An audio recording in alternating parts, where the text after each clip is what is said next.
are sick. Can't stand by yourself, you need a whole clique. If they take a mark, then you gon' take a mark. The devil and his angels did that from the start.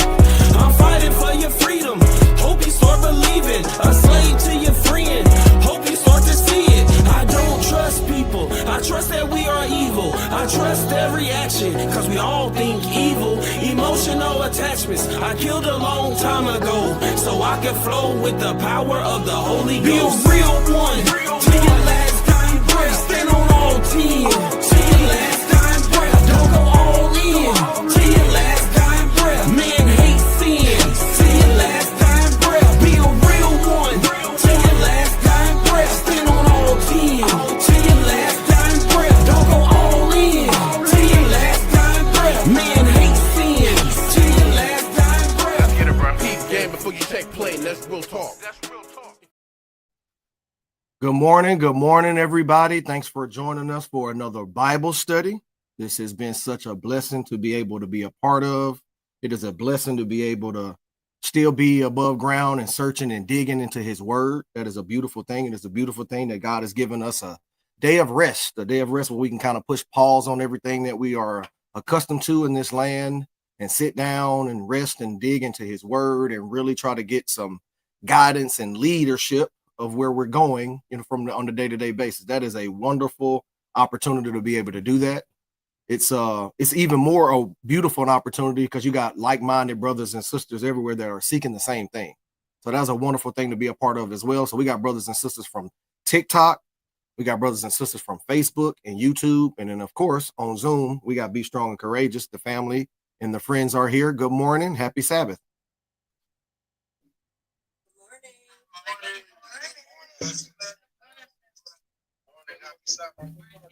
Good morning, happy Sabbath. I'm waiting on one more thing. Peace and blessings. Shout out to our brother G. You already know what it is. Man, I am so excited this morning. I'm always excited, but I'm extra excited this morning because, like I said in the intro, it's a beautiful opportunity to dig in his word. And we at Be Strong and Courageous, we do a lot of things. There are a lot of things that we try to document and, share this word in any way we can and put it out in any format that we can. But there's a lot of things that happen in the background that some of the brothers and sisters on YouTube and Facebook and TikTok and in the internet world, they may not get a chance to see. Right. And one of those things that we have been doing for a long time we're calling it the VA program. Right.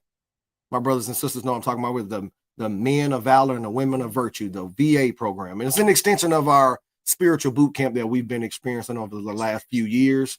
It is a blessing to be a part of something like that, to continue to want to sharpen and grow. And this VA program has been very, very instrumental for all of us brothers and sisters in Be Strong and Courageous. So I felt it will be felt is not such a good word, but I think it's wise to peel the curtain back a little bit and kind of share with them what we've been going through. And that'll be the basis of our Bible study today. What y'all think, brothers and sisters? Y'all think that's okay to share with them a little bit behind the scenes? Yes. So before we really dig into the Bible study, Teach, I'm gonna bring you up, bro. We have been reading a certain passage in the Bible, right? And share with us real briefly what that is, bro. We've been reading 1 Samuel 16, and that's essentially God choosing and anointing David as king of Israel. Man, I hope y'all heard that. 1 Samuel 16, and God doing what to David, bro? Anointing him and choosing him. I want us to focus on that word today. Choosing today as we get into the word. So if you got some notes, you got your cell phone, iPad, write that down. Chose. Right? And our sisters, they're reading a passage too. I'm gonna bring my wife up. Baby, can you share me what y'all been reading this last couple of weeks? We've been reading about Rahab, which is in Joshua 2 and Esther 2. So we've been reading about Rahab and Esther. And once again, the same theme centered around is about these two women being what, babe? Being chosen. Everybody with me so far? All right, this is gonna be I hope. I really think this is something that we can put in our bag and our repertoire and walk away with something. But y'all know me, we're gonna take our time, right? So before we get started, I see my brother Bobby GD in here, and a lot of us brothers, we watch sports, right? I know I'm into sports, right? And we were joking the other night on the men's call where we were kind of talking about this, and I remember we saw our brother Q. He was at the gym, and we was joking with him like, "Yo, man, you ain't even been picked. You're the last one to get picked. Nobody wants you on their team." Y'all know how the guys get, right? But what that conversation started to stem through is like, yo, when you go to the basketball court and you about to go play a game of pickup, there's a certain aspect or a certain strategy in your picking. So the dude that looked out of shape, right? He ain't got on the Jordans, he got on the Gordons, holes in the sweatpants, look dirty. He probably not gonna get picked. But the big dude, you see him on the court, he's shooting some jumpers, he dunking. You like, yeah, I want him, right? Y'all get where I'm going? Or how about like the draft? The NBA and the NFL draft. And they have strategies and they go through lengthy processes before they're about to choose someone to be a part of their organization. Everybody with me so far? My sister just put it in. That process is called the combine, where they see how fast you run, see how high you jump, see how strong you are, see how well you articulate yourself, right? They even go as far as interviewing your old coaches and teachers as far as you can remember, right? Because they're trying to pick the best candidate based on a certain criteria. And if anybody watches the NFL draft, the last person in the draft has a nickname. Does anybody know what that nickname is? Mr. Irrelevant. The last pick in the draft is called Mr. Irrelevant. And if you've been paying attention the last couple of years, a guy that got drafted as Mr. Irrelevant a few years ago made it to the Super Bowl. I hope y'all hear where we're going. So man has a criteria. Let's throw sports out because a lot of us may not be sports fans. At your job, or if you're a business owner, when you're looking for someone to hire, you want a piece of paper that's called a what? A resume. And that resume need to have a certain criteria and a certain thing for you even to qualify for a job. Is that correct?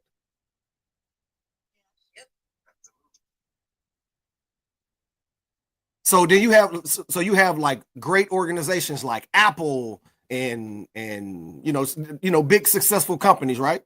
So they've clearly have figured out a way to successfully, to their criteria, pick good people for their organization. Go back to what we were talking about sports. If you look like at the Pittsburgh Steelers or the New England Patriots, who have more championships than everybody, you would think the wise would say, hold on, let's mimic what they're doing. Y'all hear where I'm going? Let's mimic what they're doing to try to mimic their success. But does everyone do that? Does everyone do what Pittsburgh does? Does everyone do what New England does?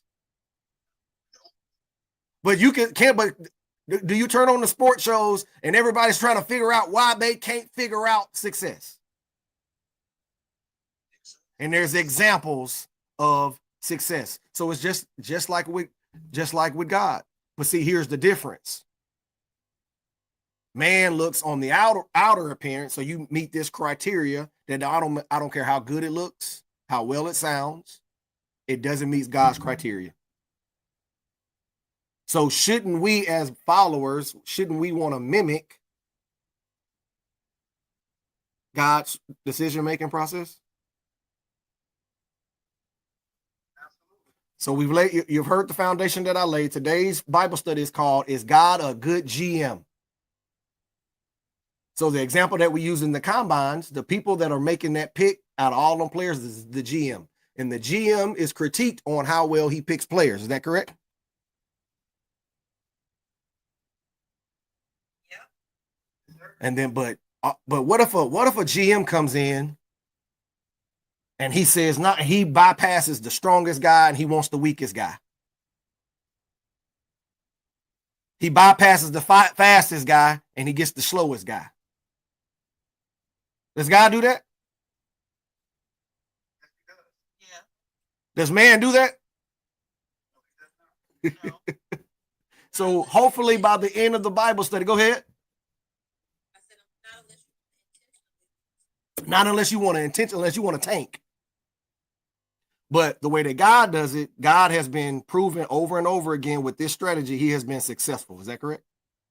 By using imperfect, weak, not attractive, unwise, and I'm giving the world's criteria, people. Is that right? All right. Y'all ready now? I talked a lot. Let's open the Bible. We're going to, my wife mentioned they were reading about Rahab. So we're going to start with Rahab. Let's go to Joshua chapter 2.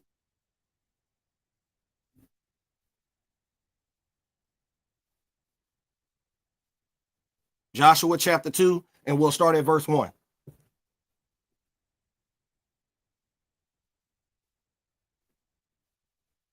It says, then Joshua, son of Nun, secretly sent 2 spies from Shittim. And he told them, go look over the land, especially where? So he sends 2 spies to this land, and he wants them to spy the land, but specifically Jericho. Right? Or especially Jericho. Is that right? So they went there and entered the house of a what? Named Rahab, and they stayed there. Let's stop. With man's criteria or man's understanding, what it would look like if 2 spies, military men, went to a brothel. What do you think they're going for? It's okay. Correct. Everybody with me? Yeah. Because we're finna see something. We're finna see how we could look at something. We could see someone. I'm gonna be very, very clear before I get into these stories. Not someone who's willfully doing wickedness, right? That's not what I'm talking about. But someone who has blemishes, flaws, a past, right? So she's a prostitute. And on the outside looking in, if you're unwise, you can say, oh, they going there for what, Stedman? So the king of Jericho was told, look, some of the Israelites have come here tonight to spy out the land. So the king of Jericho sent this message to Rahab. Why did he send a message to Rahab? We're going to use our brains. Or they saw it, correct. But they saw the spies go into Rahab's house, right? So the king of Jericho, he sends a message to Rahab. He says, bring out the men who came to you and entered your house because they have come to spy out the whole land. Somebody read 4 for me real quick. But the woman had taken the 2 men and hid them. She said, yes, the men came to me, but I did not know where they could come from. Keep going. At dusk, when it was time to close the city gate, they left. I don't know which way they went. Go after them quickly. You may catch up. So Stedman, at the beginning, we said on the outside, if you're looking at this, you can look at it and see that 2 men were going there for what? So then she gives us this explanation. She said, yeah, they were here. And then when the gate closed, when it was time to close, they left. Everybody getting it? Teacher getting it? So even them, the assumption was that them men came for what? Because the rebuttal wasn't like, no, you hiding them in here so they can do. They not even thinking like that, right, with her. But she had taken them up to the roof and hidden them under the stalks, flax where she had laid out on the roof. So the men set out in pursuit of the spies on the road that leads to the fords of the Jordan. And as soon as the pursuers had gone out, the gate was shut. Before the spies had laid down for the night, she went up on the roof and she said, I know that the Lord, I know that who? She said, so I guess, I feel, y'all maybe, what she say? I know that the Lord has given you what? And that a great fear of you has fallen on us, so that all who live in this country are melting in fear because of you. We have heard how the Lord, y'all hear the language?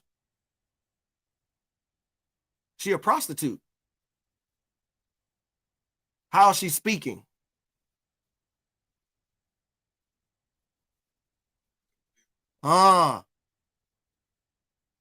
We have heard how the Lord dried up the water of the Red Sea for when you came out of Egypt, and what you did to Sihon and Og, the two kings of the Amorites east of the Jordan, whom you completely destroyed. When we heard of it, our hearts melted in fear, and everyone's courage fell because of you. For the Lord your God is what? This is Rahab speaking like this. Sorry, Deidre. Now then, please swear to me by the Lord that you will show kindness to my family, because I have what? So I've done something. I got this title that gives me a criteria that makes me unchosen in man's sight because I'm a prostitute. Yet somehow she's acting and doing these in a virtuous way. Is that correct? So you have shown kindness to my family. Now I've shown kindness to yours. Give me sure a sign that you will spare the lives of my father and mother, my brothers and sisters, and all who belong to them, and that you will save us from death. And they respond, our lives for your lives. And if you don't tell what we're doing, we will treat you kindly and faithfully when the Lord, we will treat you, let me go back. When we treat you kindly and faithfully, if the Lord was to give us this land.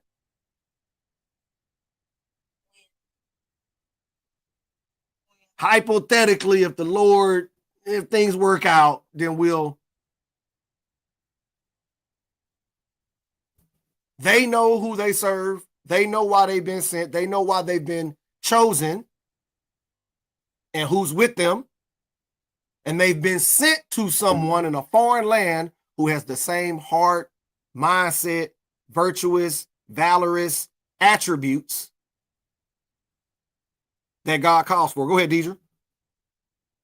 It's funny in just that one verse, the only if is whether or not her actions are helpful. It's if you do this, then when this happens, so they're trusting God to do what He's saying He's going to do. But what happens to you is based off of your choices. That's the only hypothetical, because they don't coach you, but they know what God's doing. 100%. Everybody with us so far? Let's jump down to 22. When they left, so they have this agreement. So when they left, they went into the hills and they stayed there 3 days until the pursuers had searched all along the road and returned without finding them. Then the two men started back. They went down out of the hills, forded the river, and came to Joshua and told him everything that happened. And they said to Joshua, what, Deidre? The Lord has surely given the whole land into our hands. All the people are melting in fear because of us. Y'all see it? They have been confirmed. So there's something in them that has been strengthened to give them the courage to say, this, the Lord has done what he said he's going to do. Let's go down there and take this land. What has been strengthened?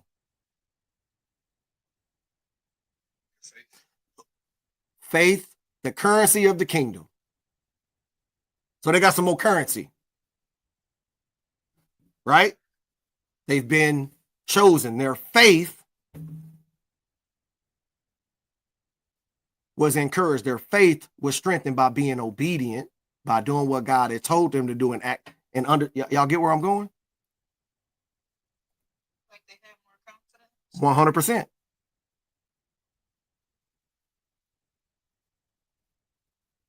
Our sisters, am I on the right track? Is that what, am I misunderstanding this? Is this what y'all was understanding and getting from reading the story of Rahab? She had faith. Go ahead, babe. Yeah, no, that pretty much sums it up. We just talked about how she feared God more than man, and that that led to her act of kindness. So it really is about the internal, not the external. 100%. Go ahead, teach. Hey, bro, I love how consistent God is because he set this up so perfect for it to happen a certain way so that they heard those words. Like, we know that this land has been given to you. and when we heard it, our hearts melted. But it's how consistent God is in his character that it happened again for Gideon when he chose Gideon to do the same thing. I was about to say that. If you are afraid, go down to the camp and hear what they saying, and it's the same thing that they say. Hey man, the Lord that gave them this land, and it was in fear. It's the same thing. So this happens later on again. God uses the same method to strengthen his chosen. I heard y'all. I hope y'all heard what Teach said. And it's the reason why I'm smiling. Let me read these next two verses, Teach, and then you'll realize why I'm smiling. So we're in. Let's go to Hebrews 11. We're going to read 30 through 32.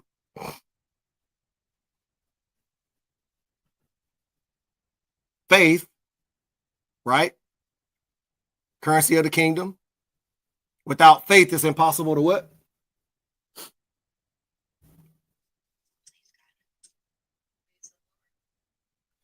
So we're going to start at 30. It says, by faith, the walls of what fell?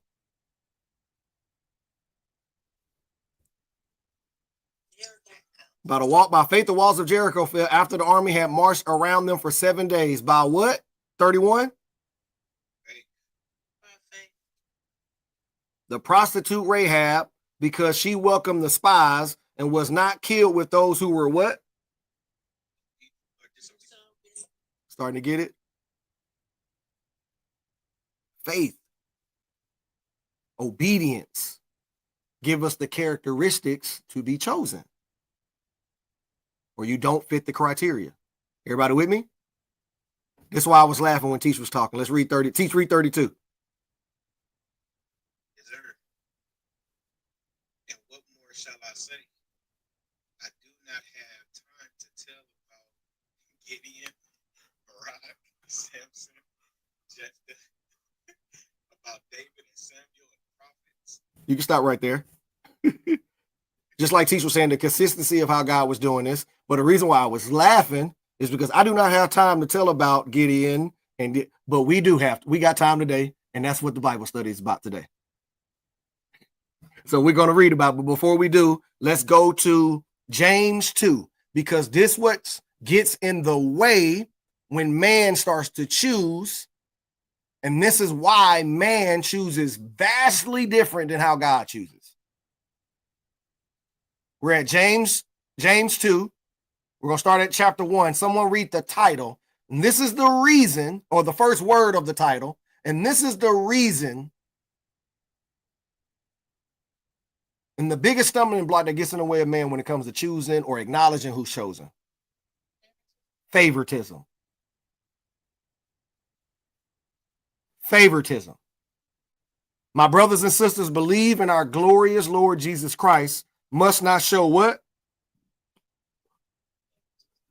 Suppose a man comes into you meeting wearing a gold ring, fine clothes, and a poor man in filthy old clothes also comes in. If you show special attention to the man wearing fine clothes and you say, here's a good seat for you, but say to the poor man, you stand there or sit by the floor by my feet, you have discriminated amongst yourselves and become judges with what? Do we do that today? Are people with money, can they navigate through laws and get away with certain things and do certain things because they got money? Do we not have people that's in jail for petty crimes that can't get out because they don't have the money to get out? Right? Do the laws, same laws and the same punishment apply to rich people in this land that it does to poor people? Not at all. So man chooses with a high dose of favoritism being involved.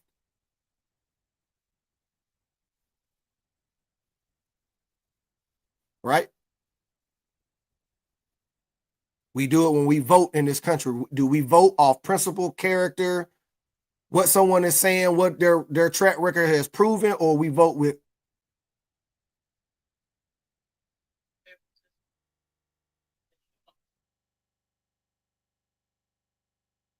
And everyone does it, right?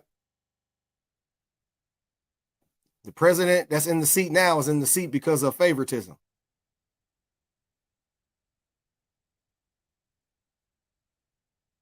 That right? And we think that's wrong, right? Can I say something? In 2004, whenever it was, when 2004 and 2008 came and the president was sitting there that a lot of people liked, black people, we said we voted for him because of what? His color. And some of them people that did that and said they go to church every day, say they believe God, said they're followers of Jesus.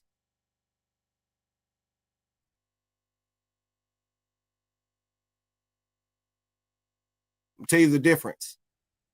We use the sports reference at the beginning, right? You ever been watching your team and say, oh man, we lost. We won the championship.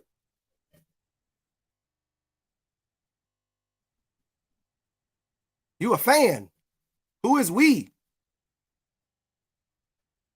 Yeah, you say you're on the team. You're wearing the logo. You even have a jersey with your name on the back. But you ain't on the team.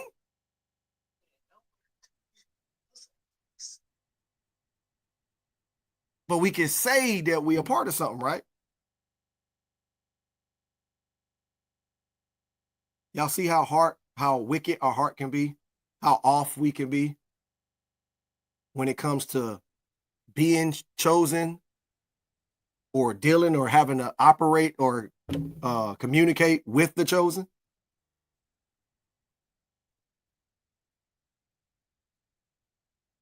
What about you in your life? Since you've been walking with the Lord, do you feel chosen by man? No. You get rejected too.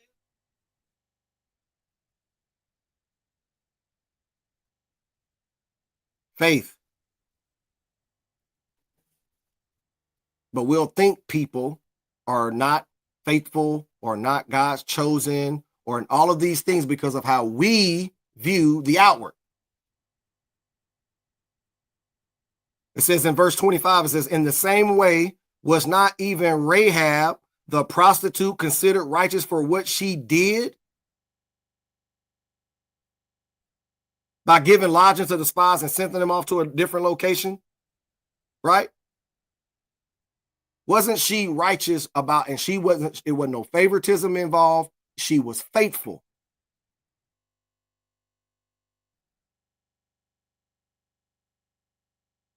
She did what she knew was right because she knew what the Lord was doing.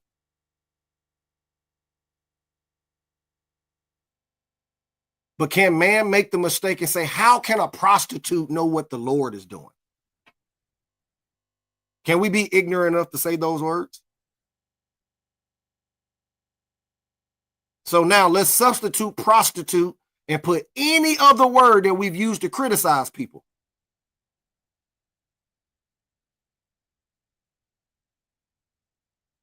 Starting to get it, starting to make sense?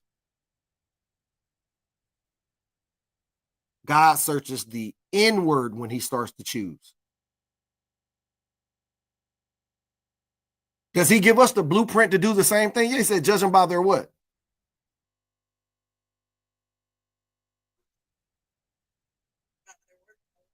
By what they do, by their fruits, their deeds, their actions, not their words.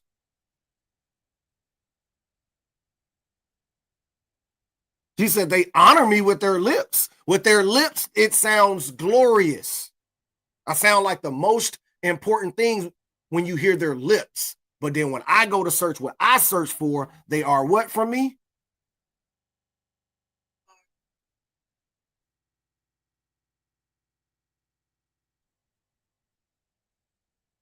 How will we choose? What is our desire when we make decisions? It's a heart posture, correct?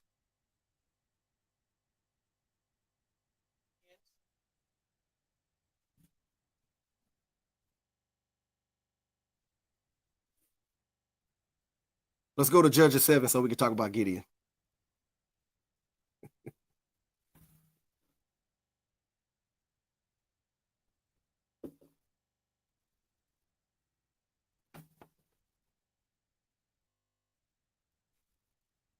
We're going to start at Judges. Let's go to 6 first, right? Yeah, Judges 6.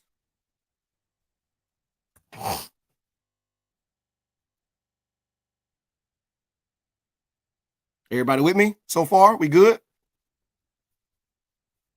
Y'all tired? Y'all want to take an intermission? Keep going. So we'll start at verse 1. It says, the Israelites did evil in the eyes of the Lord, and for 7 years he gave them into the hands of the Midianites. And because the powers of the Midian was so oppressive, the Israelites prepared shelter for themselves in mountain clefts, caves, and strongholds. Whenever the Israelites planted their crops, the Midianites, Amalekites, and other eastern peoples invaded the country. They camped on the land and ruined all the crops all the way to Gaza and did not spare a living thing for Israel, neither the sheep, nor cattle, nor donkeys. They came up with their livestock and their tents like swarms of locusts. It was impossible to count them. It was what to count them? We need to, you hear it? It was impossible to count them. Let's keep that in context as we read. And they, impossible to count them or their camels, and they invaded the land to ravage it. Midian so impoverished the Israelites that they cried out to the Lord for help. When the Israelites cried out to the Lord because of Midian, he sent them a prophet who said, this is what the Lord, the God of Israel, says, I brought you out of Egypt, out of the land of slavery. I rescued you from the hand of the Egyptians, and I have delivered you from the hand of all of your oppressors. I drove them out before you and gave you their land. I said to you, I am the Lord your God. Do not worship the gods of the Amorites in the land that you live, but you did not listen to me. And the angel of the Lord came and sat down under the oak in Ophrah, belonged to Joash the Abiezrite. I think I said that right. Where his son Gideon was threshing wheat in a winepress to keep it from the Midianites. And when the angel of the Lord appeared to Gideon, he said, what did he say? Somebody?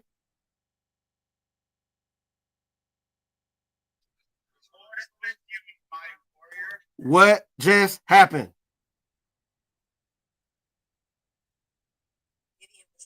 He got drafted. You just got picked. Right? Y'all know I'm finna call Teach to read this. Read, Teach. What was Gideon's response? If you know, you know. Go ahead, Teach. Go ahead, read all of 13, Teach. Pardon me, my Lord, Gideon replied. But if the Lord is with us, why has all this happened to us? Where are all of his wonders that our ancestors told us about when they said, did not the Lord bring us up out of Egypt? But now the Lord has abandoned us and given us into the hand of Gideon. Then the Lord turned to him and said, man, who you talking to, man? You always. The Lord said to him, see, man, that's why I don't be picking y'all. The Lord said to him, go in the strength you have and save Israel out of Midian's hand. Am I not sending you? So go in the strength you have. What strength does he have?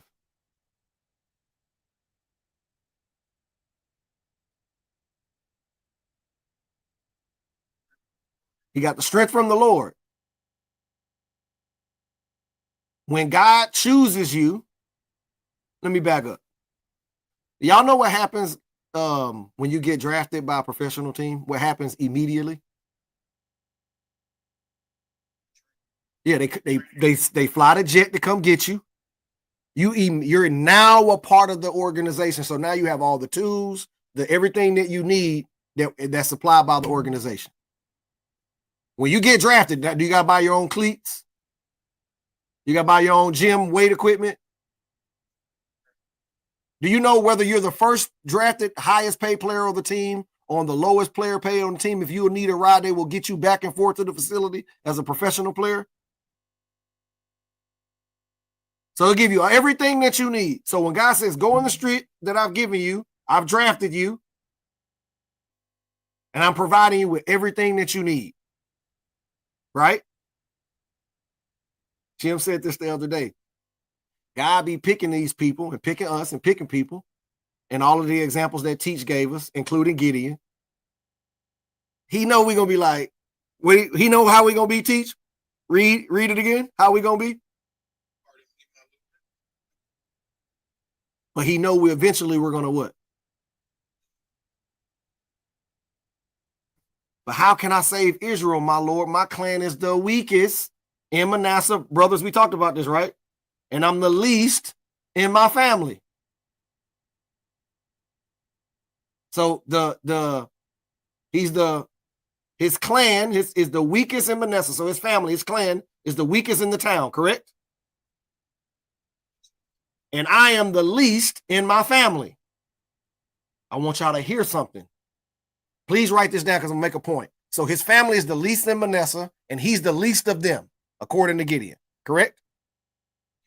The Lord answered, I will be with you and will strike down all the Midianites, leaving none alive. Right? So Gideon has this back and forth conversation, right? And, he's like, hey, I'm going to make some bread and I'm going to do all of this. And I want, to prove that God is the one that he's talking to, right? He wants confirmation. Everybody with me? Or do y'all, we need to read it because we can read it. Want me to read it? All right, let's go back. Gideon replied, if now I have found favor in your eyes, give me a sign that it is you really talking to me. Please not go away until I come back and bring my offering and set it before you. And the Lord says, I will wait until you return. Gideon went inside and he prepared a young goat. From an ephah of flour, he made bread without yeast, putting the meat in the basket as broths in the pot, and he brought them out and offered them under the oak. The angel of God said to him, take the meat and the unleavened bread and place them on the rock and pour out the broth. Pouring out the broth does what?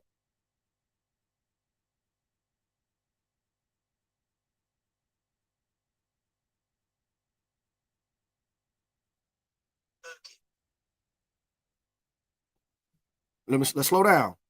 He takes the meat that's already cooked. He takes the bread that's already cooked. The reason why we know it is because he has broth from the meat. This food is cooked.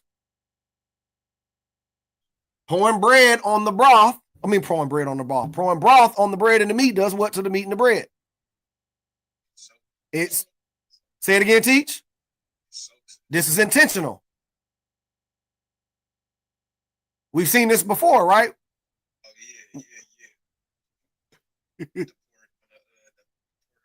Yeah, go get some more. Right? So now the meat and all of this stuff is soaked, it's wet. You ever tried to fire something, Mike, that's wet? You ever tried to light some wet firewood? Right? But this is purposeful. Watch this. Fire flared from the rock, consuming the meat and the bread, and the angel of the Lord disappeared. When Gideon realized this, it was the angel of the Lord. He exclaimed, Alas, sovereign Lord, I have seen the angel of the Lord face to face. So he has his confirmation, correct? Everybody with me? So the same night, the Lord told him, take the second bull from your father's herd, the one that's 7 years old, tear down your father's altar to Baal, and cut down the Asherah pole beside it. Then build a proper kind of altar to the Lord your God to the top of his height, using the wood of the Asherah pole that you cut down. Offer the second bull as a burnt offering. So Gideon took his service and did as the Lord told him. But because he was afraid of his family and the townspeople, he did it at night rather than the daytime. But I'm going to bag up. When the Lord told him to take this, you see when he had the conversation with the Lord, when the Lord first come, hey, mighty warrior. Hold on, me? I'm not. You see the doubt there, right? He has this experience, and then when God tells him to tear this God down of his father, you see how easy it was for him to do it? Granted, but you see there was no pushback, which means he wasn't doing what?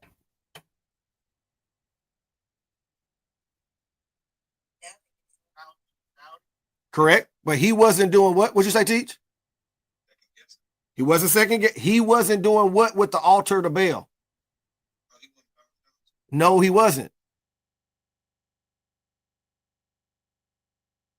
Y'all see it? He wasn't doing what everybody else was doing.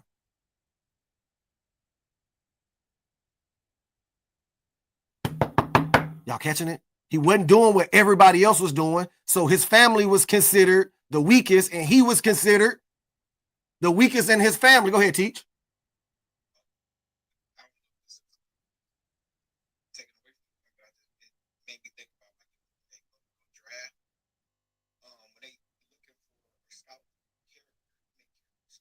Scouting prospects, what they're doing is they're looking for a talent that stands out from the rest. Mm-hmm. And then you're looking at your potential. So that just made me think about how God has looked all throughout Israel, because and then he landed on, here it is, Gideon. He sees his potential, he sees what his characteristics makes him stand out.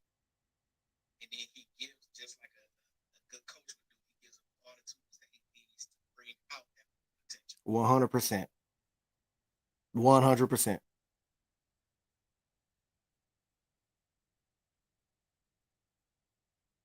See, so you see God seen that valor in him that no one saw, that he didn't even see in some cases, right?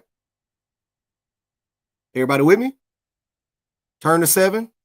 Turn the page with chapter 7. So his family is the weakest. God has chosen him, but in the offset, he's like, yeah, his mind is blown.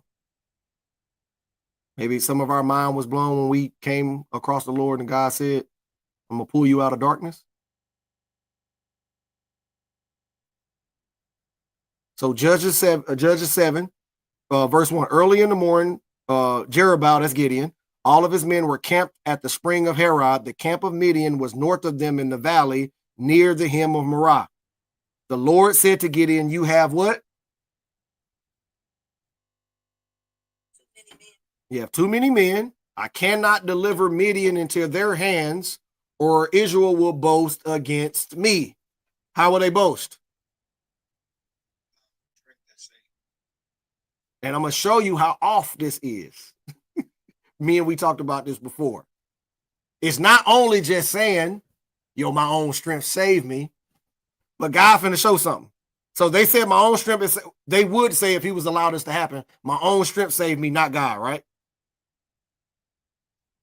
So Gideon, God told Gideon, now announce this to the army. What did he say, Teach?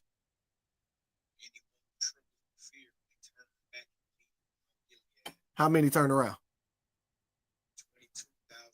So not only would they have boasted that my strength has saved me, it would have been fearful, cowardly men. Y'all get it? 22,000. It wasn't like a few of them. It wasn't them saying like, hold on, let me think about 22,000. Like, bet. That's 2/3. 2/3.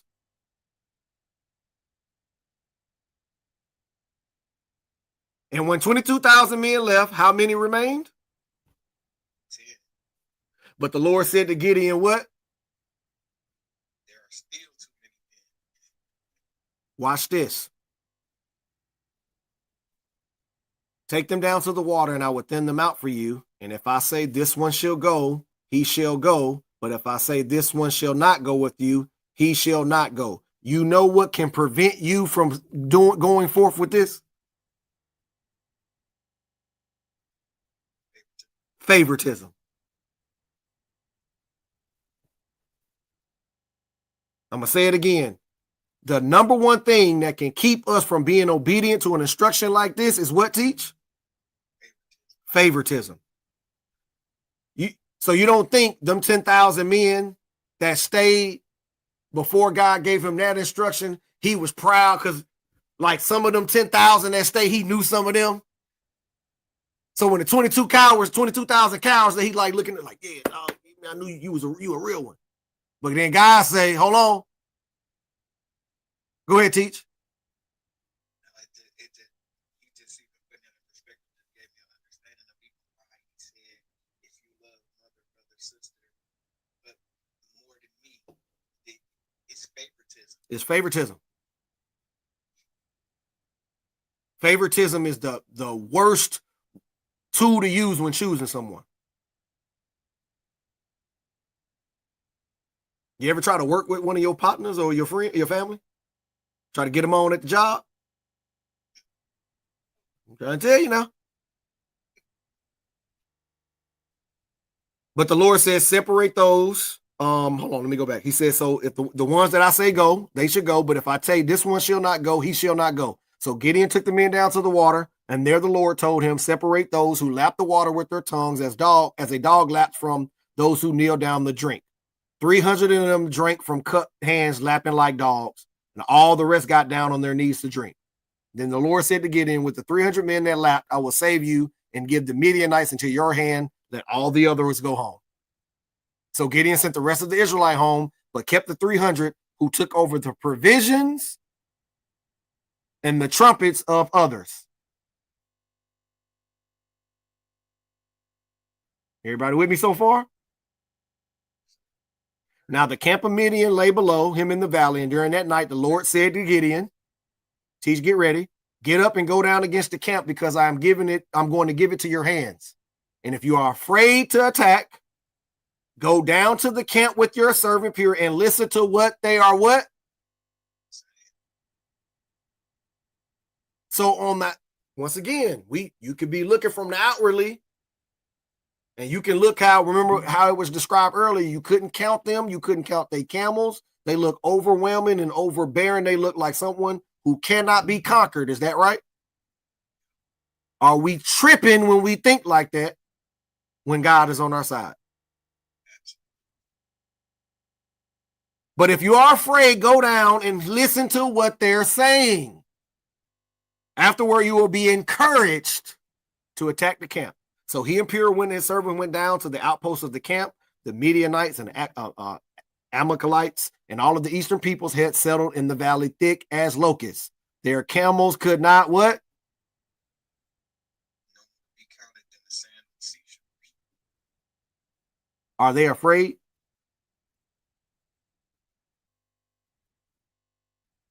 Are they afraid?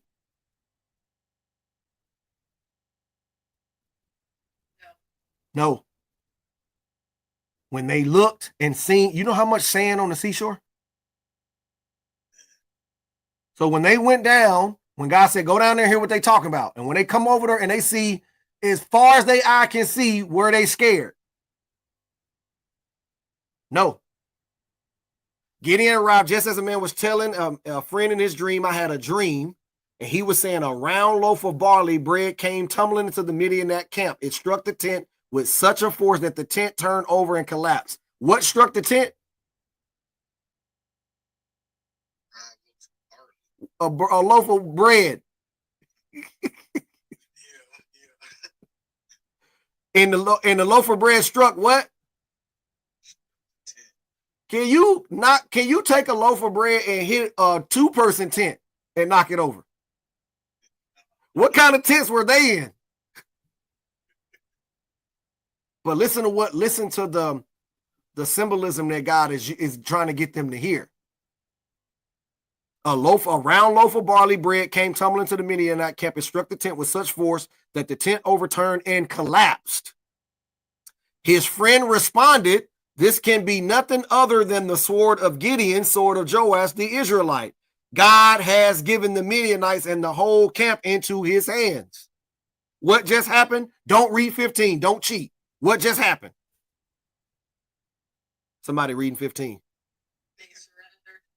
Okay.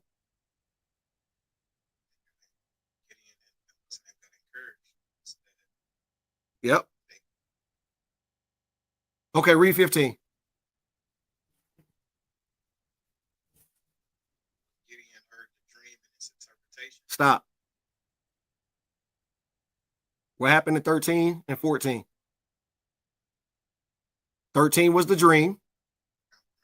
Got the dream and interpretation. 100%. What happened when the spies were in Jericho? That confirmation. When Gideon heard the dream and its interpretation, he bowed down and worshiped. He returned to the camp of Israel and called and said, "Get up. We've been chosen." Dividing the 300 men into 3 companies, placed trumpets and empty jars in hands of all of them with torches inside. Me and we talked about this. The camp is so many people in the camp in the Midianites that you can't count them, right? That's a bunch of people, correct? He split the 300 into 3 100 groups, and they went around the camp, and he said, "Follow me, do as I do. You're going to blow the trumpet and you're going to throw the glass jars down." Is that right? Remind me, Zoom, because I can't do it now live. Remind me when we get off, and I did it for the brothers. I will play a video of some trumpets in a football stadium. There's only like 40 or 50 of them. And I want you to hear how loud it is. Watch out how intentional God is, how you know God is with Gideon at the 300. It's so loud. Now imagine it being with 300 trumpets surrounding an encampment, catching a bunch of people off guard. Everybody with me? Watch this. When I get to I'm at 17. Watch me and follow my lead. When I get to the edge of the camp, do exactly as I do. When I and all who blow our trumpets, then all around the camp blow yours and shout for the Lord and for Gideon. Everybody with me? All right, we're going to jump down here. Hold on a second.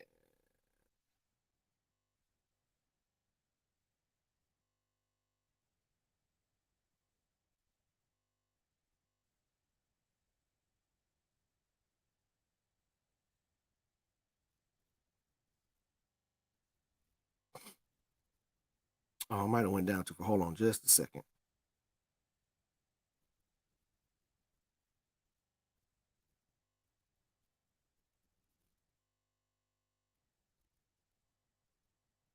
Here we go. Let's go to 19. Gideon and the 300 men with him reached the edge of the camp at the beginning of what? Just after what? They had changed the guard. So you got 3 watches, first, middle, last. So in the middle of the guard change, in any situation, anybody seen the movie or a heist or anything like that? They try to do that move when the guards are changing, right? That's when you're so focusing on you got to change the guard. Let's make it real simple. Any of us work a 9 to 5 with multiple shifts? Shift change. So you got to have hey man, this is what's happening. This is what you about to walk into. This is what you're gonna do tomorrow. So that takes a minute. So your focus is on the shift change and not the watch. Everybody with me? So they go through with the trumpet blowing. Everybody remind me to play that at the end. And they scared the living daylights out of this army. And they start to turn on themselves, right? Everybody know the story? Y'all want me to read it?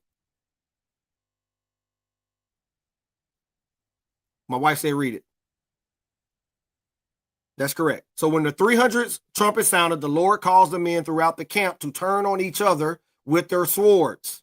The army fled to Bethshitta towards Zerah as far as the border of Abel, Mahola near Tabith.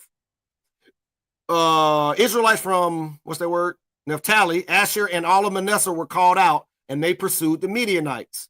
Gideon sent messengers throughout the hill of the country of Ephraim, saying, come down against the Midianites and seize the waters of the Jordan ahead of them as far as Beth Barah. So all of the men of Ephraim were called out, and they seized the waters of Jordan as far as Beth Barah. They also captured 2 of the Midianite leaders, Oreb and Zeb. They killed Oreb at the rock of Oreb and Zeb at the winepress of Zeb. They pursued the Midianites and brought the heads of Oreb and Zeb to Gideon, who was by the Jordan. Y'all see what God's doing? What God did? So they were chosen, correct? Everybody with me?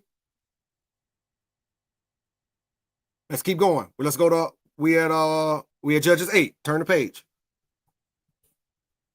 And now the Ephraimites asked Gideon, why have you treated us like this? Why didn't you call us when you went to fight Midian? And they challenged him vigorously. So they was a little upset that they didn't get involved in the fight, right? But he answered to them, what have I accomplished compared to you? Aren't the gleanings of Ephraim's grapes better than a full grape? God gave Oreb and Zeb, the Midian leaders, into your hands. What I was able to do compared to you? At this, their resentment against them subsided. So they had a grievance, right? They had a grievance when someone chosen, and he had to remind them, yo, you chosen too. Look what the Lord had you. Everybody get it? Gideon and his 300 men, exhausted, yet keeping up the pursuit, came to the Jordan and crossed it. And he said to the men of Sukkoth, give my troops some bread. They are worn out, and I'm still pursuing Zebah and Zalmunna, the kings of Midian. But the officials of Zukah said what they say, teach. You already had a hands of Zebah in your possession. Why should we give bread to your troops? Did he have Zebah and Zalmunna in his possession? Why should we give bread to your troops? And the word is out of what's going on, right? Then Gideon replied, just for that right there. When the Lord has given me, right? So when they said that he didn't, when the Lord has given me Zebah and Zalmunna into my hand, I will tear your flesh with the desert thorn and briars. Right? So he moves on. Him and his exhausted men. Is that correct? They didn't get no bread, no food, but they move on. From there, he went up to Peniel and made the same request of them, but they answered just as the men of Sukkoth had. Then he said to the men of Peniel, when I return in triumph, I will tear down this tower. Now, Zebah and Zalmunna were in Calar with a force of about 15,000 men, all that were left of the armies of the eastern peoples. 120,000 swordmen had fallen. Y'all see what the Lord had done? With how many people? 120,000. Gideon went up by the route of the nomads east of Nobah and Jogbehah and attacked the unsuspecting army. Zebah and Zalmunna, the 2 kings of Midian, fled, but he pursued them and captured them, routing their entire army. Y'all know what routing is? Y'all ever watched the game and seen somebody get routed? Destroyed them. Gideon, son of Joash, then returned from the battle by the pass of Heres, and he caught a young man of what? And he questioned him. And what did the young man do? 77 officials of Sukkot. And the what? The elders of the town. Somebody write down elders. So he wanted the name of the officials and the elders of the town. Somebody tell me what the elders, when the Bible talks about the elders, what does that mean? Yep, they're wise. They're treated with their elder. They're treated with a certain level of respect because of their wisdom. Is that correct?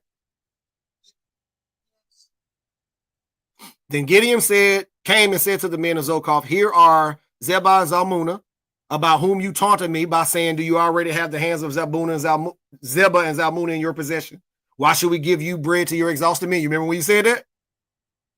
Yeah, you have to keep that same energy now. You remember when you said that?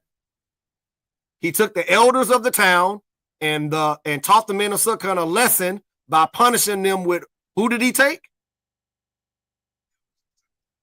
And he also pulled down the tower of Peniel and killed the men of the town. He then asked Zebah and Zalmunna, what kind of men did you kill at Tabor? What did they say?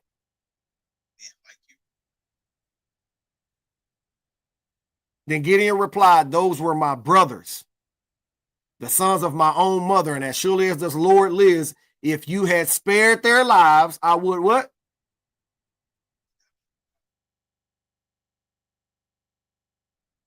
If you had recognized the chosen, maybe you would have been.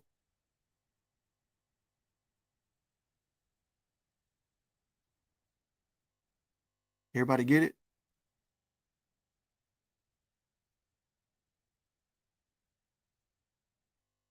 Y'all ready? Y'all want an intermission? Y'all ready to close? Let's go to 1 Samuel 16. Let's see what the brothers are reading. I just told y'all to write something down. What was that? We have 1 Samuel 16. And the Lord said to Samuel, how long will you mourn for Saul, since I have rejected him as king over Israel? Somebody write down rejected. Fill your horn with oil and be on your way. I'm sending you to Jesse of Bethlehem, and I have what? Uh-oh. There go that word again. So I've chosen one of his sons to be what? But Samuel said, how can I go? If Saul hears about it, he will kill me. In verse 1, he said, how long will you mourn for Saul? Because since I have rejected him. Saul had what? Samuel had what for Saul?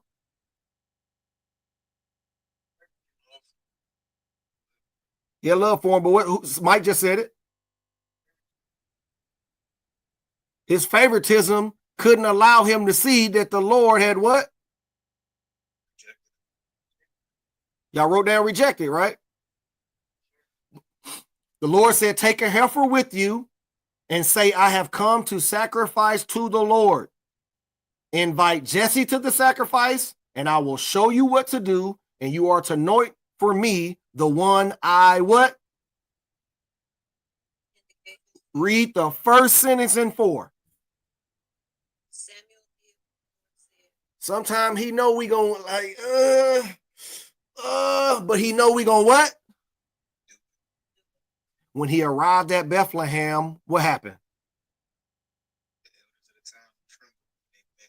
Y'all wrote down elders, right? What did the elders say? Do you come in peace? They didn't say, do you come in the name of the... Samuel replied, yes, in peace I have come to sacrifice what? So consecrate yourselves and come to the sacrifice. The sacrifice to what? With me. Then he consecrated Jesse and his sons and invited them to sacrifice. When they arrived, Samuel saw Eliab and thought, surely, what did he think?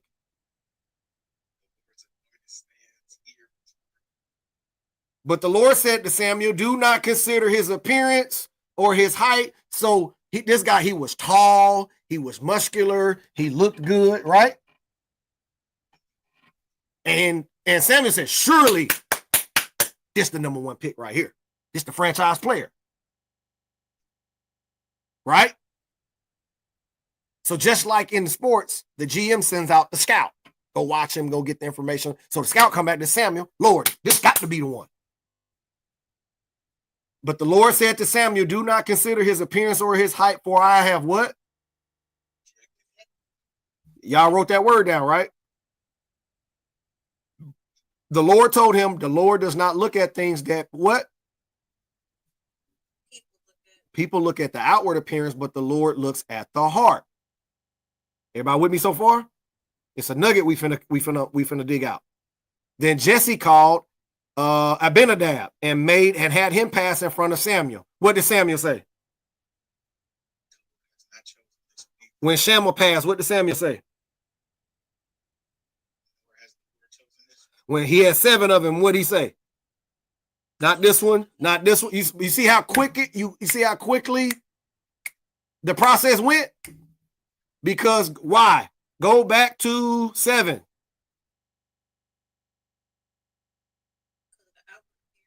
No, start at 7. Read the first sentence in 7. But the Lord said to Samuel, do not consider his appearance or his height, for I have rejected. Now go back to read verse 1. The Lord said to Samuel, how long will you mourn for Saul? I have rejected him as king over Israel. So you see how Samuel started to understand what rejection meant? So when what's the first son's name? Eliab came, he's like, yo, this got to be the one. And the Lord said, no, I've rejected him. Right? So he go through all of the sons. Jesse had 7 of his sons pass before Samuel, but Samuel said to him, the Lord has not chosen these. So Samuel asks a very wise question. He asked Jesse what? Why did he ask that? Because the Lord had told him that he should anoint one of Jesse's sons. And all the rest of them were rejected. There had to be someone else somewhere. He said it had to be a son. What is Jesse's response? There is still the youngest. He's tending the sheep. Stop. I asked y'all to write another word down.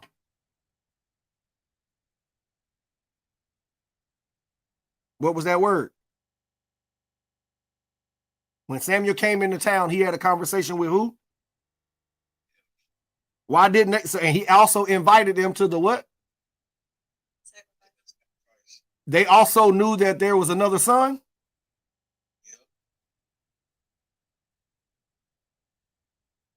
But them, man, they didn't think that the next son we're about to read in a minute, they didn't think he was qualified to be what?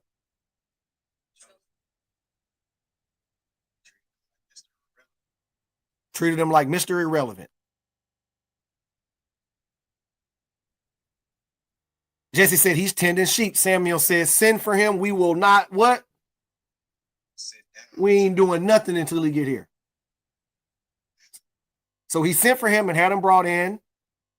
And so when this son came in, he was ugly and he was, you know what I'm saying, skinny and scrawny, and he didn't really speak well. Is that what happened? He was glowing with health. He had a fine appearance and handsome features. Deidre, what does this sound like? How would you describe this man?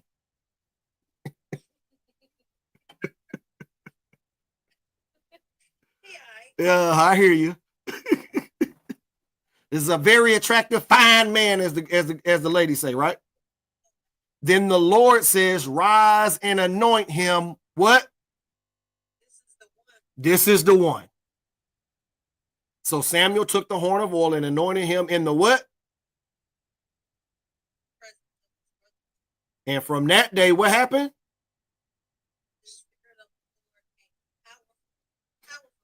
He just had a sprinkle of the Spirit. So he is powerfully filled with the Holy Spirit, right? Let's keep reading. Now the Spirit of the Lord had departed from Saul. From who? Why was the Spirit of the Lord departed from Saul? Because the Lord rejected him, correct? And evil spirit had from the Lord, the evil spirit from where? And it tormented him. Saul's attendant said to him, see an evil spirit from who? Let our Lord, hold on, bro. Like, I'm gonna just keep reading. Let's see if we catch the wisdom. Let our Lord command his servants here to search for someone who can play the lyre. And he will play when the evil spirit from God comes on you, and you will feel better.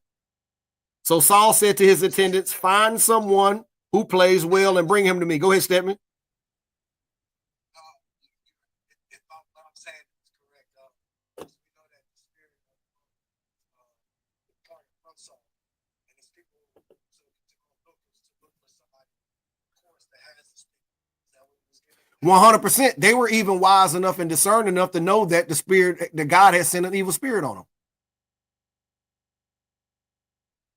You see that?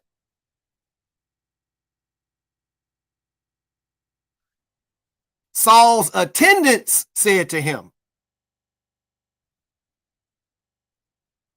see, an evil spirit. So they knew what was going on. So he told them, find someone who plays well and bring him to me.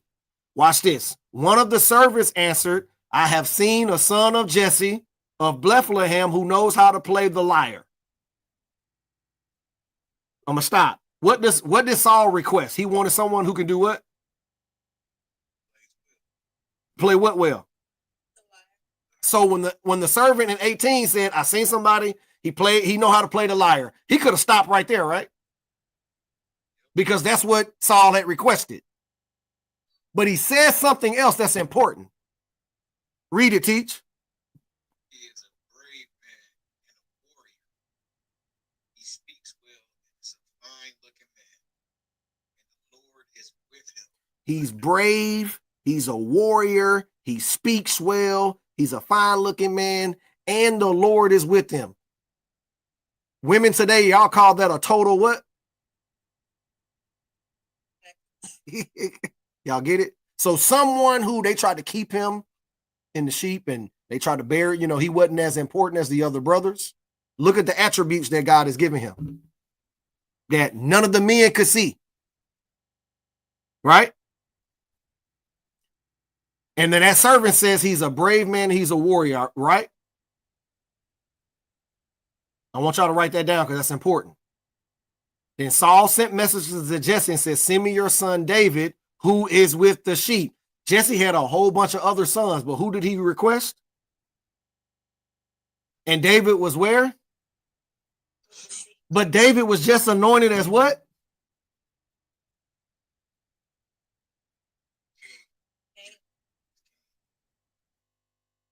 He was anointed as king. He was chosen. Was he walking around arrogant? I don't got to do this sheep no more. I'm not listening to my dad. I'm king.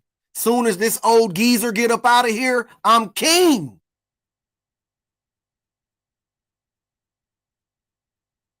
Go ahead, Teach. I just like how Saul made sure he said one was attending the sheep because if he just said somebody. He'd have sent Eliab. Nah, the one with the sheep. So Jesse took a donkey loaded with bread, a skin of wine, and a young goat and sent them with his son David to Saul. David came to Saul and entered his service. Saul liked him very much. And David became what? What's an armor bearer?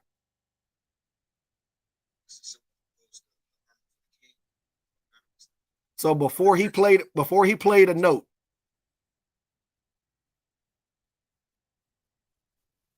he becomes one of his armor bearers.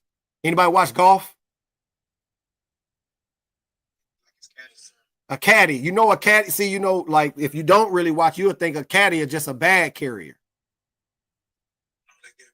What? No, it's more than input. I'm with you. No, but I'm not. No, I want us to dig deep because it's more than input. What does it teach?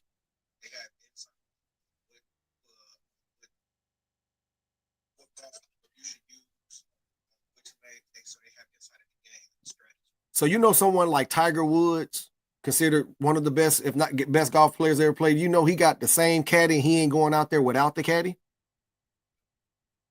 Because he can go to the caddy, even though Tiger is the one in front, Saul, the king, right, with the title. He comes, Tiger goes to the caddy for a word that starts with an A. There it is. Y'all see it? But you can see if you can get caught up in titles or if your heart's wrong. So David know he's king after who? He's also probably aware that Saul has been rejected by who? But how is David moving? He came in and there's his surface. Oh, I'm sorry, let me go back. He became one of his armor bearers. Then Saul sent the word to Jesse saying, allow David to remain in my service, for I am pleased with him. Whenever the spirit from God came on Saul, David would take up his lyre and play. The relief would come to Saul. He would feel better, and the evil spirit would leave him. Let's go to 17. So now something happens. There's a war, right? And the standoff is with who? With the Philistines. And they gathered their forces for war and assembled at Sokah in Judah. They pitched camp at Ephes Dammim between Sokah and Azekah. Saul and the Israelites assembled and camped in the valley of Elah and drew up their battle line to meet the Philistines. The Philistines occupied one hill and the Israelites another, with the valley between them.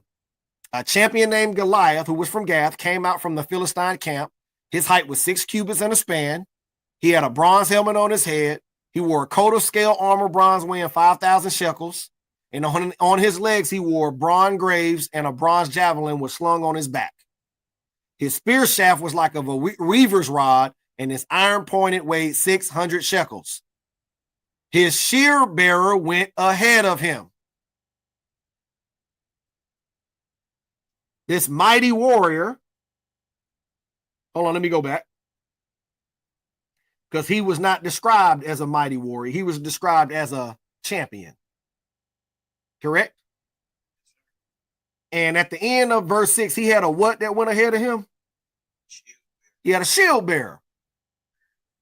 And Goliath stood and shouted to the ranks of Israel, why do you come out and line up for battle? Am I not a Philistine?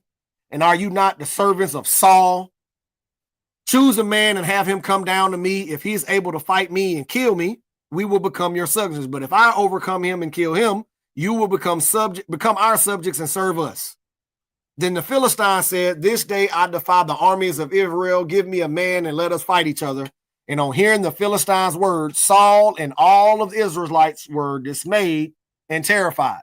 So they were shook. He was out there barking. He was out there doing all that woofing, and they were scared of him. Is that right? Now, David, son of the Ethernite named Jesse, who was from Bethlehem in Judah, Jesse had 8 sons. And in Saul's time was what? So he had got old, right?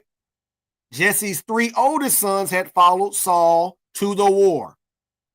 The firstborn, Eliab, the secondborn, Abinadab, and the third, Shammah. David was the youngest. Is that correct? How many brothers was in the war? How many brothers did he have? Watch this. The 3 oldest followed Saul, but David went back and forth from Saul to tend to his father's sheep at Bethlehem. How many brothers at war? Where the other ones at? Why they can't? But you see where David heart is, right? My father didn't even think I was worthy to be chosen. I've been anointed king. I see this king is being tormented, yet I'm serving this king, and I'm still honoring my who? I'm going back and forth from a war zone and serving King Saul to serving my own father and his sheep. Everybody with it? But David went back and forth from Saul to tend his father's sheep at Bethlehem. For 40 days, the Philistine came forward every morning, evening, and took his stand. Now Jesse said to his son David, take this ephah of roasted grain, then 10 loaves of bread for your brothers, and hurry to their camp. Take along these 10 cheeses to the commander of their unit. See how your brothers are and bring back some assurance from them. What did Jesse want? He wanted to check on his sons, right? Send them a care package. Yo, see how they doing. Come back and tell me, man, just come back, tell me they straight. Right? Even gave some cheese to their commander. Right? They are with Saul and all of the men in Israel. Who was with Saul? The sons, David's brothers, right? They're fighting against the Philistines. Early in the morning, David left the flock in the care of a shepherd, loaded up and set out, as Jesse had directed. He reached the camp as the army was going out into his battle position, shouting the war cry. Israel and the Philistines were drawing up their lines facing each other.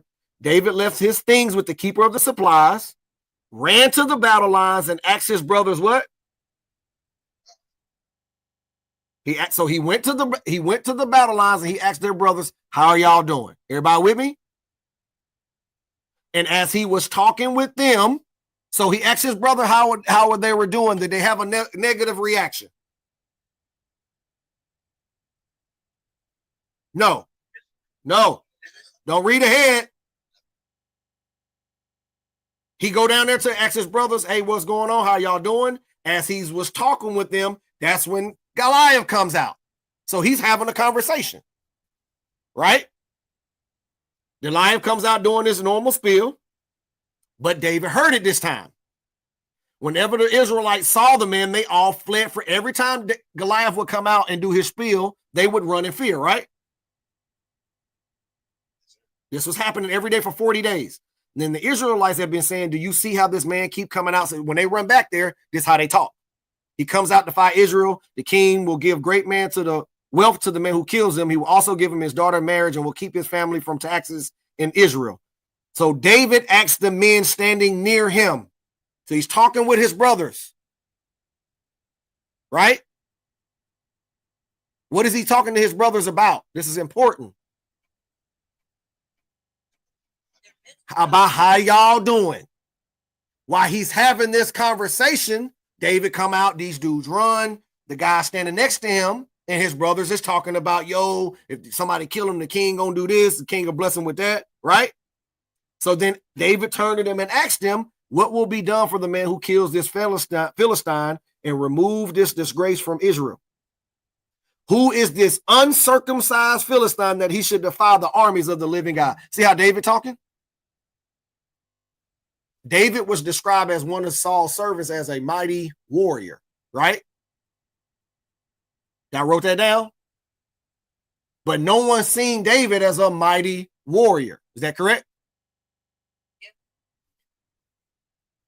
They repeated to him what they had been saying and told him this is what will be done for the man who kills him. When Eliab, David's oldest brother, heard him speaking with the men, what happened? Why have you come down here? And with whom did you leave those few sheep in the wilderness? I'm going to stop. So he asks, who did you leave the sheep where? But when he went over to say, bro, how y'all doing? Dad sent some bread. Whoop-de-whoop-de-whoop. Did they say that? Was there concern the sheep in the wilderness? Have they concern ever been, since we've been reading this 1 Samuel, the concern of the sheep in the wilderness? I know what? Somebody read it. I know how and how, and you come down only to, but I was also there when God anointed you. I was there when the man of God came in and you was picked and you was anointed, but your heart wicked. Projection at its finest. Y'all hear it? But David says, what have I done? Can I even speak? We just talking.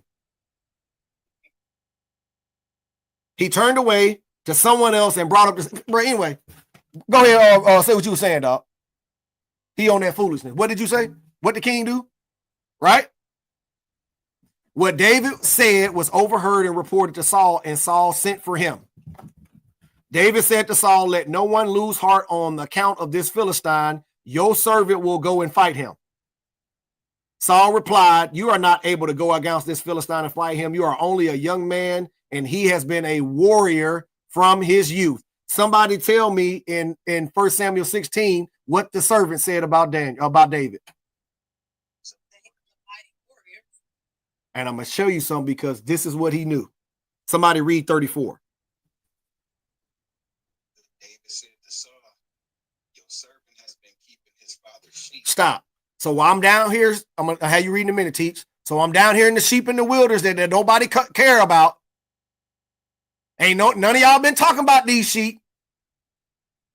So when I was down there being the shepherd and doing the sheep that none of y'all cared about, what happened? Go ahead, Teach. When a lion or a bear came and carried off the sheep from the flock, I struck it and rescued the sheep from his mouth. When it turned on me, I seized it by its hair, struck it, and killed it He seized it by his what? by its hair. Boy, ain't none of y'all done seen a lion? What? Keep reading, Teach. 36. Your servant has killed both the lion and the bear. This uncircumcised Philistine will be like one of them, because he has defied the armies of the living God. The Lord rescued me from the paw of the lion, and the paw of the bear rescued me from the hand of this Philistine. So Saul said to David, go, and the Lord be with you. I want y'all to listen to Saul's language, right? Then Saul, don't read ahead. Then Saul dressed in his own tunic. Saul dressed David in his own tunic. He put a coat of armor on him, bronze helmet on his head. David fastened a word over the tunic and tried walking around. David fastened his sword over the tunic and tried walking around because he was not used to him. But David couldn't go out there in that equipment. Why? Okay, so before we got real versed with this story, why didn't we think he couldn't go out there with this armor? Because it was too big and too big, too heavy for this little man. Is that correct? We understand because we win, but has that been a narrative with the story of David and Goliath? But that's not true. Is that correct? He said, I can't go on these because I'm not used to them. If I had some more time and got used to this, you know what I'm saying? But when I was out there fighting that lion and bear, I have all this on. So I need to take this off. Right? So he took them off. He took his staff in his hand. He chose 5 smooth stones from the stream, put them in his pouch in the shepherd's bag with a sling in his hand, and he approached the Philistine. Meanwhile, hold on. I'm going to go back. Bro, God different. Watch this. Read 40, somebody. Then he took his staff in his hand, chose 5 smooth stones from the stream, put them in his pouch of his shepherd's bag, and with his sling in his hand, approached the Philistine. That's how David went. Right? Now, go ahead, Teach. No, bro, I just wanted to go took his time. They're on a hill. They're on 2 separate hills, and it's a valley that's down. So he had to go to the smooth stream, pick out those things, and he took his staff, his usual, like he went to go find the things that he was usual, the shepherd's staff. Like, and now I'm about to go put, like when, like go back to that reference, like go to the court, you got to go and no shit, you got to break in. They go off what we used to. That's what I was about to say. So you see how David come, right? David ain't really doing a lot of talking. But Goliath doing a whole bunch of talking. But I want y'all to see the difference of how they showed up. Teach just described how David showed up. Let's see how Goliath showed up. Meanwhile, the Philistine with his what? That boy got a human shield. In front of him, he kept coming closer to David. He looked David over and saw that he was little more than a boy glowing with. He said, and he despised him. He said to David, am I a dog that you come at me with sticks? And the Philistine cursed David by his gods. Come here, he said, and I'll give you your flesh to the birds and the wild animals. Go ahead, Mama Sue. I was love that Goliath is 9 foot 9 inches, 6 cubits, 1.5 feet, plus a span equals 9 inches. So Goliath is huge compared to David. So 100%. And is this fight 1-on-1? No, it's 2-on-1. It's 2-on-1. So they finna jump him. Watch this. David said to the Philistine, you come against me with sword and spear and javelin, and I come against you in the name of the Lord Almighty, the God of the armies of Israel, whom you have defied. This day the Lord will deliver you in my hands, and I will strike you down and cut off your head.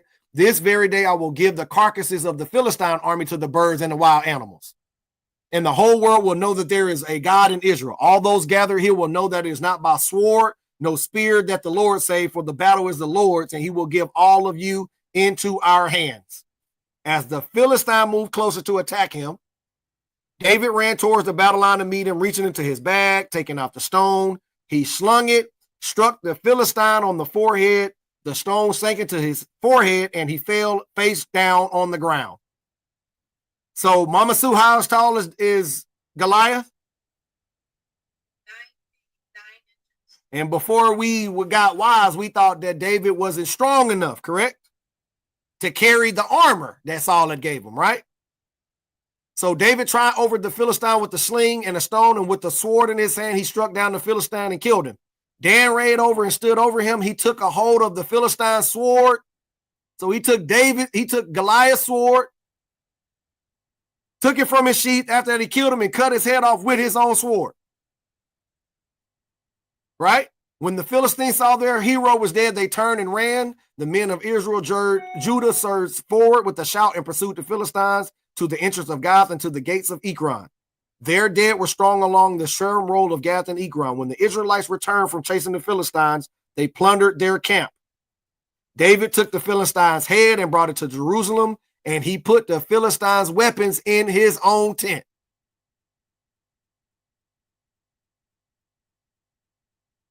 Let's keep reading. As who watched? Remember what at the beginning, Saul told him, go and let the Lord be with you, right? Go ahead, Stedman. No, just listening to what David had said before he slung the rock. And plus Gideon's story, the fact that, he said it's not with sword or anything that, that he's going to defeat him, but because of war. The fact that that God didn't allow Gideon to go out with so many people because they thought they was going to be under their own strength. So just the correlation in that to me, the fact of I missed my other point. Don't worry about it. But that was the main thing that stuck out to me. Just his talking, like it's not by sword or anything. Oh, this is did you say he cut off his head with the lions on the sword? Mm-hmm. It's the same cat that was quote unquote weak and all that. He was scrawny, and the fact that this man is 9 feet, you got to think about the armor and everything that he had with him. 100%. 100%. And when Saul tells him on the battlefield, we're about to close. Let's go to 18. Saul tells him on the battlefield, let the Lord be with you. Because none of them wanted to go fight David. Right?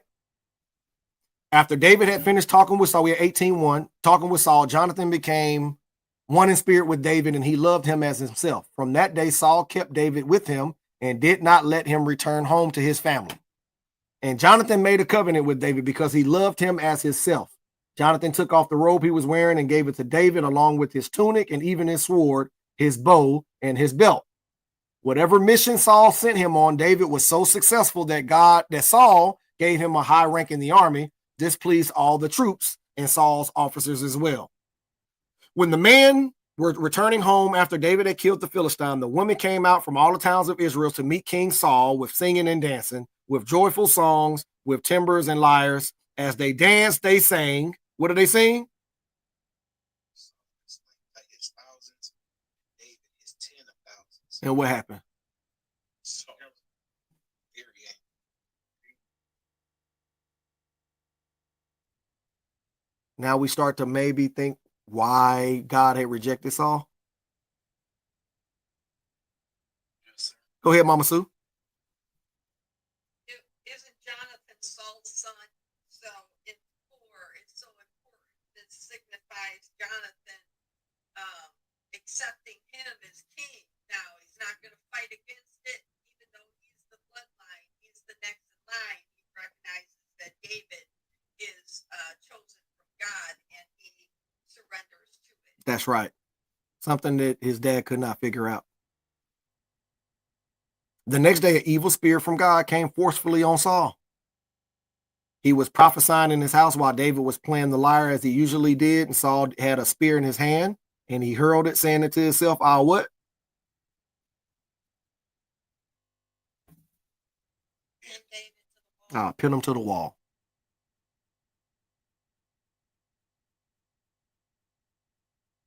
But David eluded him twice. Saul was afraid of David because what?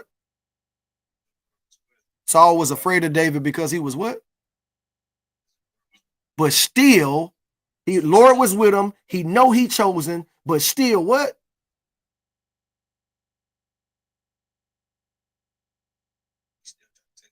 Still was jealous of him.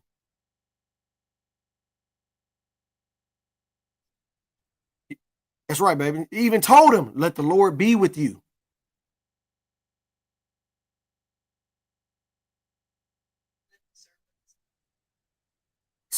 So he sent David away from him and gave him command over 1,000 men, and David led the troops in their campaigns.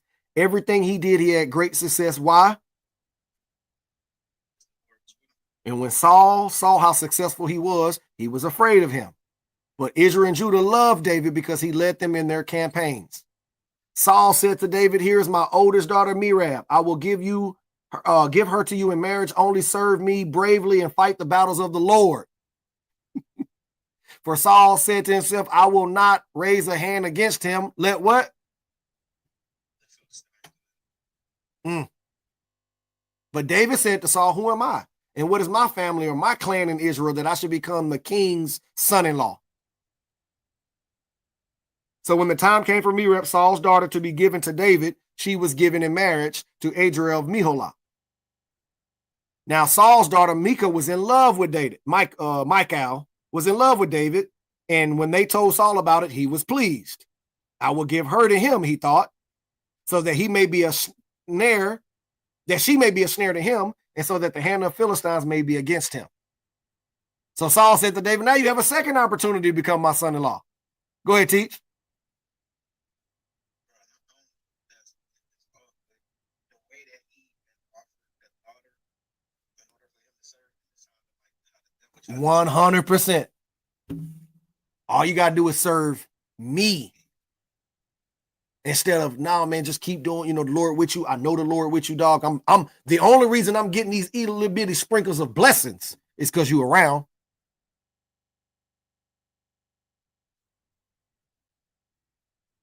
Saul ordered his attendants speak to David privately and say, look, the king likes you. And his attendants all love you. So now just become his son-in-law.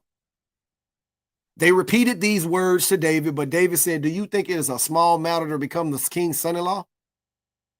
I'm only a poor man and little known. When Saul's servants told him what David said, Saul replied, say to David, the king wants no other price for the bribe than 100 Philistine foreskins to take revenge on his enemies. Saul's plan was to have David fall by the hands of the Philistines. When the attendant told David these things, he was pleased to become the king's son-in-law. So before the allotted time collapsed, David took his men with him and went out and killed 200 Philistines and brought back their foreskins. They counted out all of the full number to the king so that David might become the king's son-in-law. Then Saul gave him his daughter Michal in marriage. When Saul realized that the Lord was with David and that his daughter Michal loved David, Saul became still more afraid of him, and he remained his enemy for what?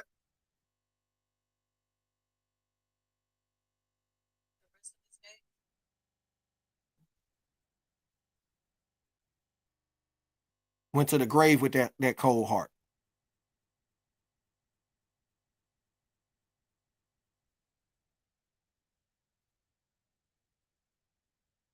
I hope we see it.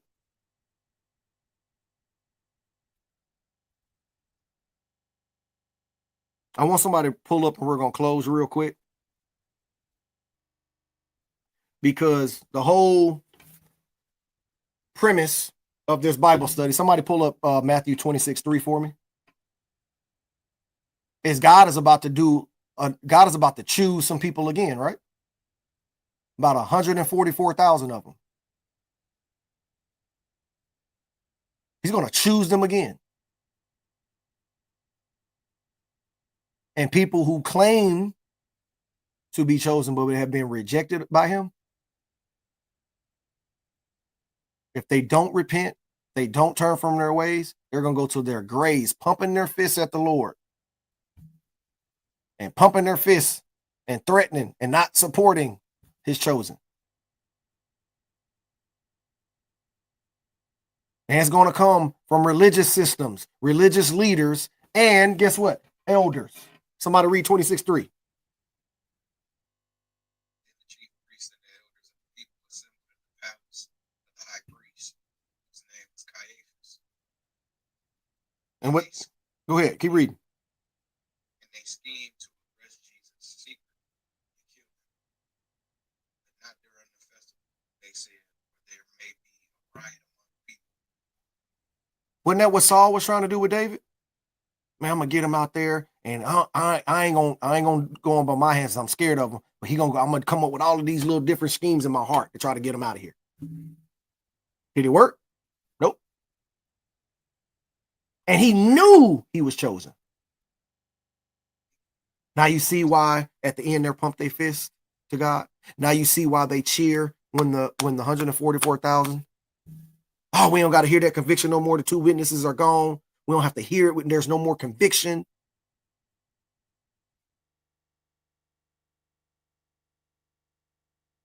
Until God shows you that now he was chosen. And didn't they do that to his son? We just read it.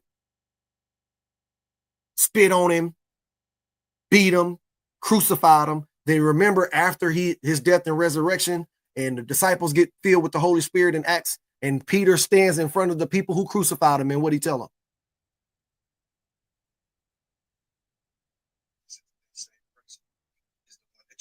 You took out the chosen.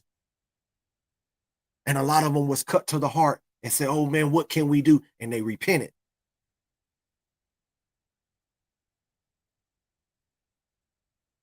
The time is coming, brothers and sisters. We got to have the mindset, the perspective when it comes to choosing and everything in our life. Become a good general manager in your home and mimic the Father.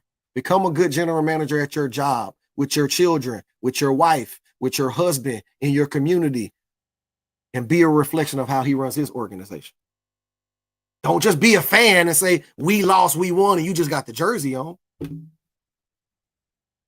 you know that a team can't just draft you? Did y'all know that? Do you know what has to happen before a team drafts you?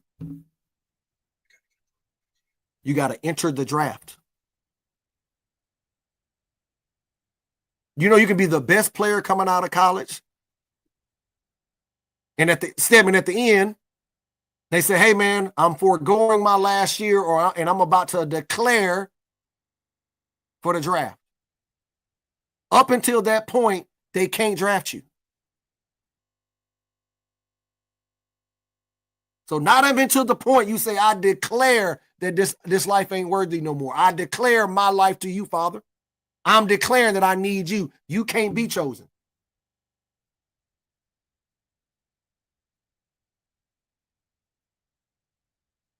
I don't care what your jersey say. You're a fan. You want to be a fan of the team or you want to be a part of the organization?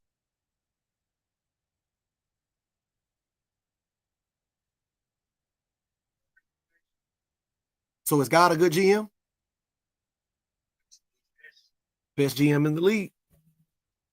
With that being said, I'm going to go ahead and shut down Facebook, YouTube, and TikTok. I appreciate everybody watching today. I hope it was something that you could take away, something you can build from. I hope you're able to get some good notes, go back into your word, verify what I said, go back and watch it. Go back and watch all of our Bible studies if you got a chance. Be strong and courageous on all platforms. And I appreciate you. So until next time, 4719, and enjoy your Sabbath and get some rest and get into that word. Put yourself in a position to be chosen and not a fan.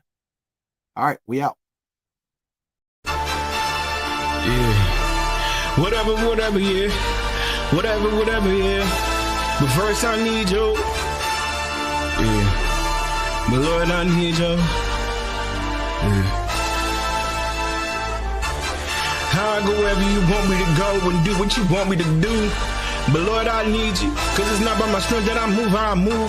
On your mission, you really mean business.